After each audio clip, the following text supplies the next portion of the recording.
Here's the thing. Every election night in the Trump era, basically the same trends pertain.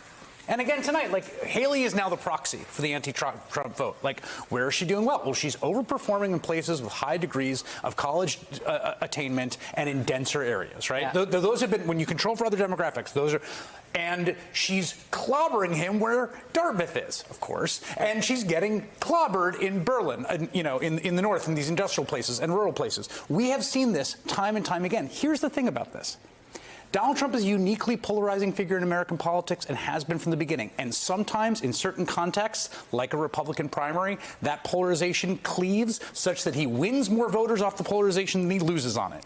At a national level, it has always lost him more voters than it's gained, which is why he lost the popular vote to Hillary Clinton, but pulled off the Electoral College trade. In certain states, it's worked for him, like in Missouri in the 2018 Senate race, where his polarization absolutely got Josh Hawley elected. The math worked in Missouri. It didn't work at the national level in 2020. It didn't work at a congressional level in 2022. It's back to working in a Republican primary. But the same dynamic is there, and the math is clear as day, staring you in the face when you look at that board there, when he's losing independents by 40 points and winning Republicans by 50. It's the same math. But Chris, it's that math is also why the Biden White House is happy to let Nikki Haley stay in this fight. Sure. Let Donald Trump sink his money into her, sink his attacks against her, because they look at the math and say at the end of the day, she can stay in this for a while, but we're still going to be running against Donald Trump. Let her bruise him. Let her empty his bank account, and then we'll take a look at him this summer. Let me put up one of the exit polls we haven't talked about yet. Do you guys have this fitness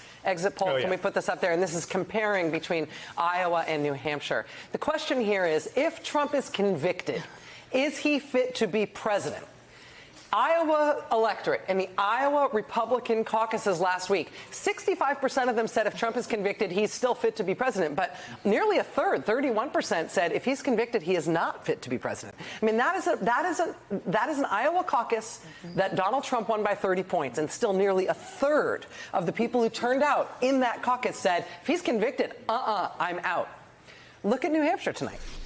44% of New Hampshire voters saying if he is convicted, I am out. Yeah. And he may be winning by double digits in New Hampshire, and it may be something that makes him feel warm and toasty inside, because this had a lot of, independents and even Democratic-leaning independents in the electorate. But if 44% of the people who turned out in an electorate, maybe they did give him a double-digit lead, are out if he gets convicted. There you go. But then it means the rapture option needs to be alive until the very last minute. And why a Nikki Haley or even a Ron DeSantis didn't want to come straight for Trump and attack him, because if they do, that's attacking his voters. So if she just mildly attacks him, she's not kicking his voters out of bed, but if he gets nabbed by the government, she can say, like, remember, it's me. I wasn't that mean. That's always been the strategy. How do you do that in a two-person race? I mean, the pressure is going to be extreme. He's making it easy for her when he mistakes her for Nancy Pelosi. So you're talking about it from Nikki Haley's vantage point. I think you're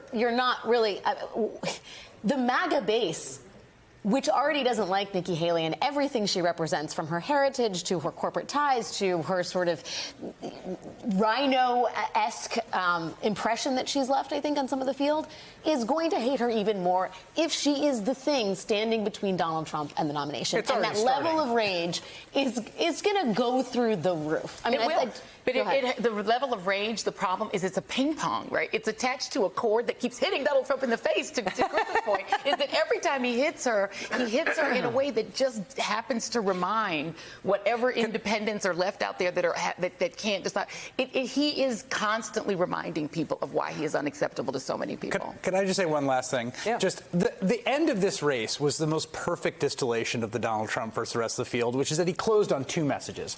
This, like, disgusting birtherism and racist nickname about her. And she wants to cut Social Security in Iowa. And it was just like, you could not produce a more succinct articulation of why Donald Trump has wrenched this party away from the people who used to run it. Right. That's what they want, those two things.